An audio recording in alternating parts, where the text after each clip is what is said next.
Ski Tips with Josh Foster, sponsored by Big White Ski Resort, Canada's favorite family resort in Kelowna, BC.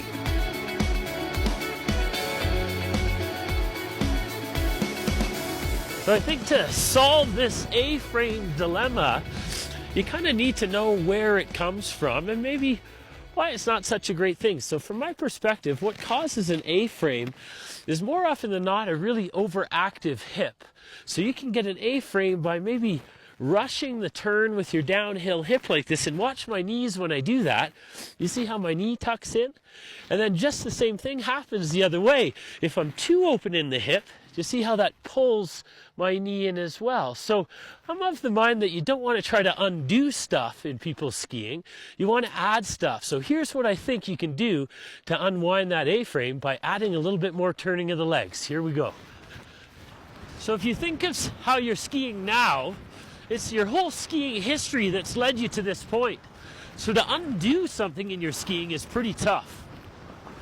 So what I try to do is I try to look for the thing that's maybe, not happening. Instead of focusing on, well, the fact I've got this A-frame, think of what's missing here, or what's not happening with the skier. And what's not happening from my perspective is a good turn of the legs. If you can turn your legs equally like that, that's going to open up a bit of space between your knees, gives you a bit more leg independence, and you're going to get better edge performance out of that, and balance too. Let's try a few turns down here. Here we go.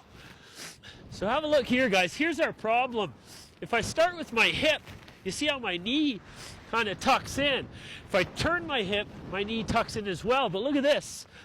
If I turn my legs like that, so what's missing is this stronger steering effort.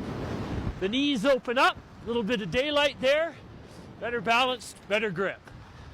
So here's a little drill to help undo that A-frame by adding what's missing. This is just called a little bit of a side slip, right? A bit of a skidded turn. You can see I'm really emphasizing turning the legs. And what that does is that gives me some space in between my knees here. So we're adding what's missing. So here's our little skidded, almost bricage-like drill. And what that creates is that stronger steering effort right here and then right here, and you can see that keeps the knees open. And then as I ramp up the speed, I still feel that steering effort, and voila, I added something, and that took away the A-frame. So maybe instead of focusing on the problem, a little bit of a shift of focus as to what's not happening can rectify the issue. So what's not happening if you got this A-frame is, well, you're not really turning your legs. So maybe add that to your skiing, and that'll help you out. So thank you, Susan from Massachusetts. I hope that one works for you. From beautiful Big White Ski Resort near Kelowna, BC, I'm Josh. We'll see you next time.